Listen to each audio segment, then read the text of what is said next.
ये बहुत important topic है कनाडा में आपके लिए। अब फ्यूचर है कि नहीं है। कैनेडियन सरकार को एक्चुअली हुआ क्या है, युद्ध जैसा माहौल क्यों खड़ा हो गया है।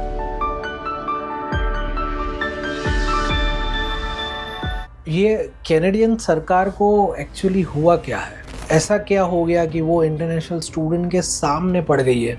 युद्ध जैसा माहौल क्यों खड़ा हो गया है, मतलब लास्ट 6 मंथ में ऐसा क्या हो गया कि कैनेडियन गवर्नमेंट को ये लगता है कि ये इंटरनेशनल स्टूडेंट्स के जो भी रूल्स हैं वो हमें स्ट्रिक्ट कर देने चाहिए। मतलब आप लोगों ने जितने सोशल मीडिया पे वीडियोस देखे हैं, आपको तो यही लग रहा होगा कि भाई कनाडा गवर्नमेंट अचानक से बहुत बुरा कर रही है, ठीक है ना। तो मैंने इस वीडियो का नाम रखा है गंदा है पर धंधा है ये। तो काफ़ी लोगों को ये लगेगा कि सर ये एग्जैक्टली लाइन किसके ऊपर है, मतलब जो कैनेडियन गवर्नमेंट कर रही है वो गंदा है या स्टूडेंट जो सोच रहे हैं या उन्होंने कुछ ऐसा किया है जो गंदा है। सी बात यहाँ पे परसेप्शन भी की है, लॉजिक की है, जिससे आपको समझना बहुत ही ज़रूरी है। इस वीडियो को अगर आप एंड तक देखेंगे तो पूरा स्ट्रेटेजी आपको क्लियर हो जाएगा।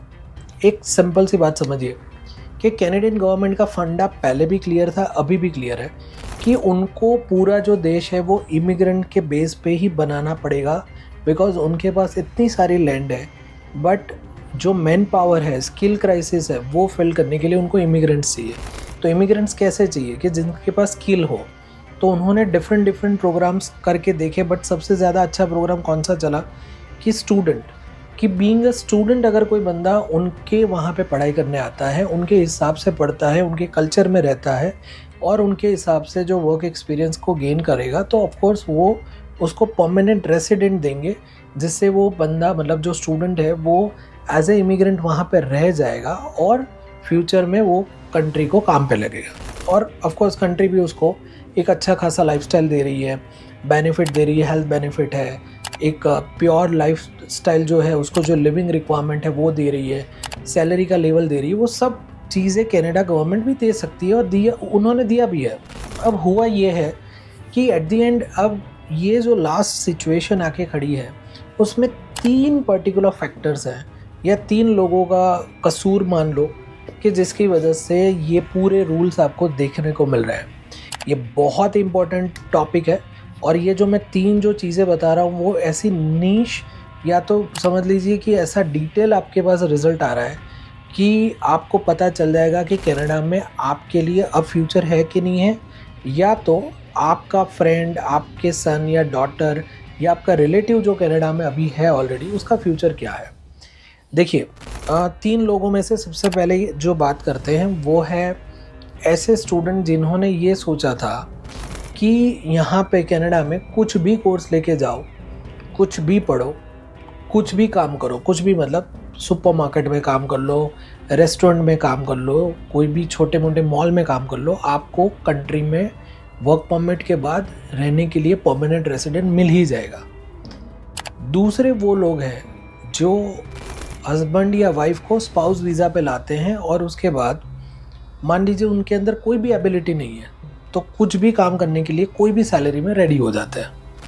और तीसरे वो लोग जो ये कोविड के बाद उन्होंने, कैनेडियन गवर्नमेंट ने एक स्कीम रखी थी, यहाँ पे कैनेडियन गवर्नमेंट की गलती है कि कैनेडियन गवर्नमेंट ने एक स्कीम रखी थी कि विजिटर टू वर्क वीज़ा आप कन्वर्ट करवा सकते हो। तो उसका भी एक पूरा एक प्लान समझ लीजिए कि भी स्कैम चला, या काफ़ी सारे लूप होल्स हुए कि जहाँ पे विजिटर से वर्क परमिट कन्वर्ट करवाने के लिए कोई भी काम LMEI बेस पे कोई भी सैलरी पे किया जाने लगा।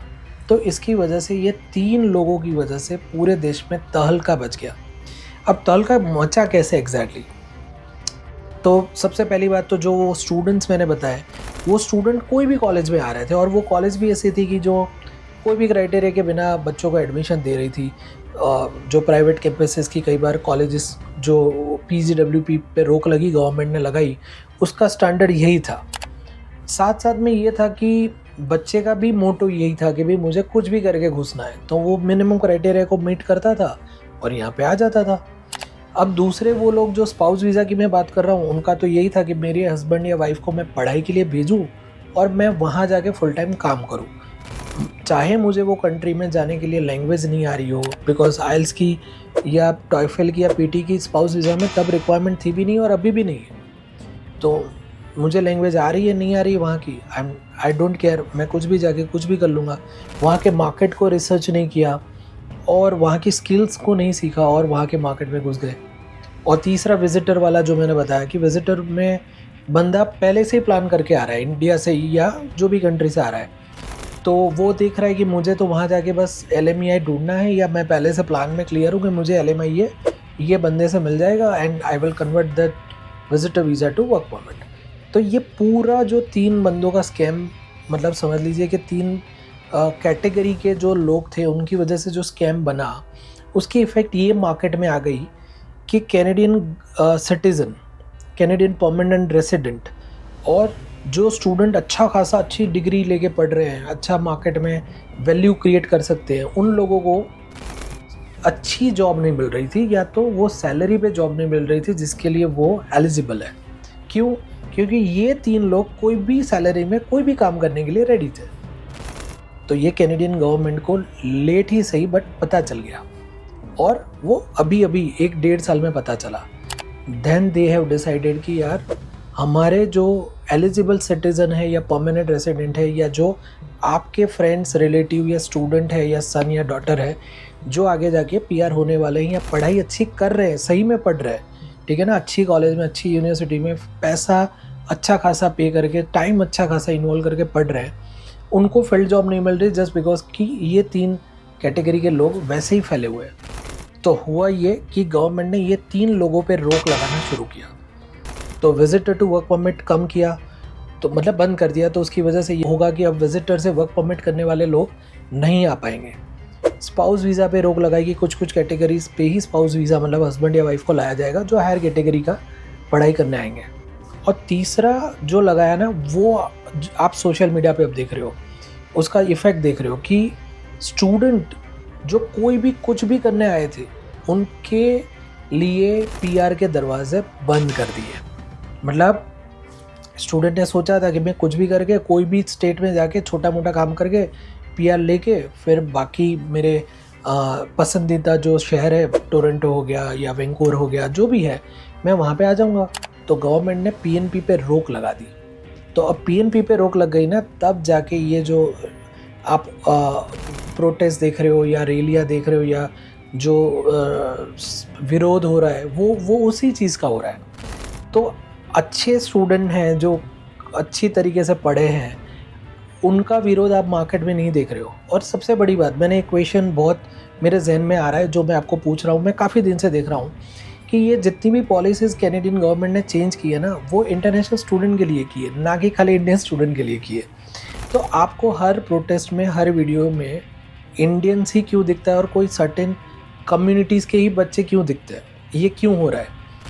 क्यों, मतलब इंडियन कम्युनिटीज़ के ही बच्चे दिखते हैं कि बाकी की कम्युनिटीज़ के नहीं दिखते, या बाकी की कंट्रीज़ के नहीं दिखते?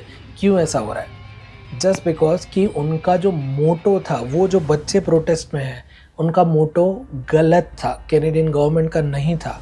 और कैनेडियन गवर्नमेंट ने देर आए दुरुस्त आए ढूंढ लिया कि ये चीज़ों से सही में जो अच्छा बच्चा आ रहा है उसको तकलीफ़ हो रही है। अच्छा, इसके सामने अच्छे न्यूज़ भी पब्लिश हुए हैं जिसकी मैं क्लिप यहाँ पे रखने वाला हूँ।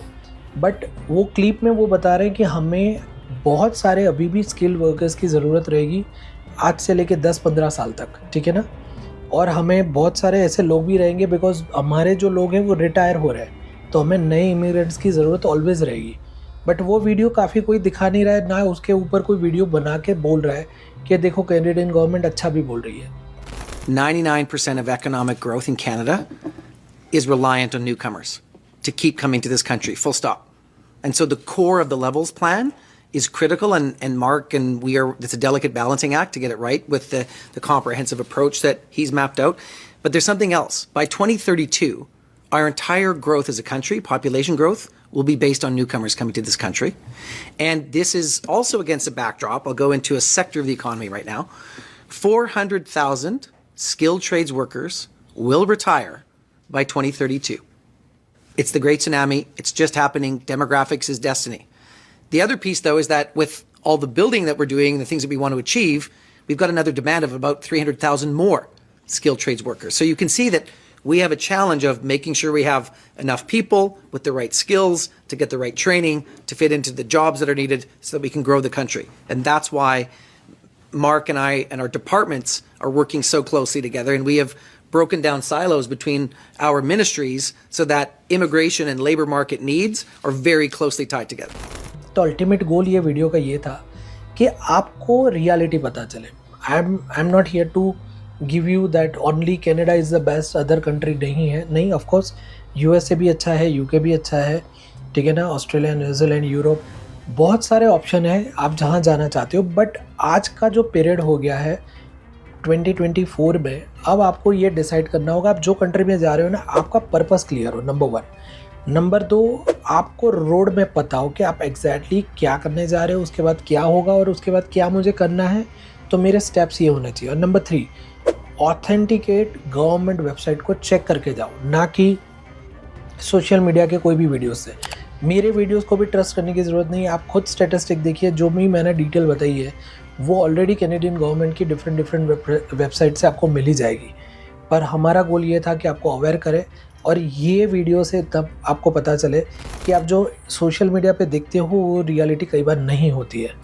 सो होप ये वीडियो से आपको वैल्यू मिल रही है, और आप इस वीडियो को ज़्यादा से ज़्यादा शेयर करेंगे तो ये अवेयरनेस कैंपेन आगे जाएगा.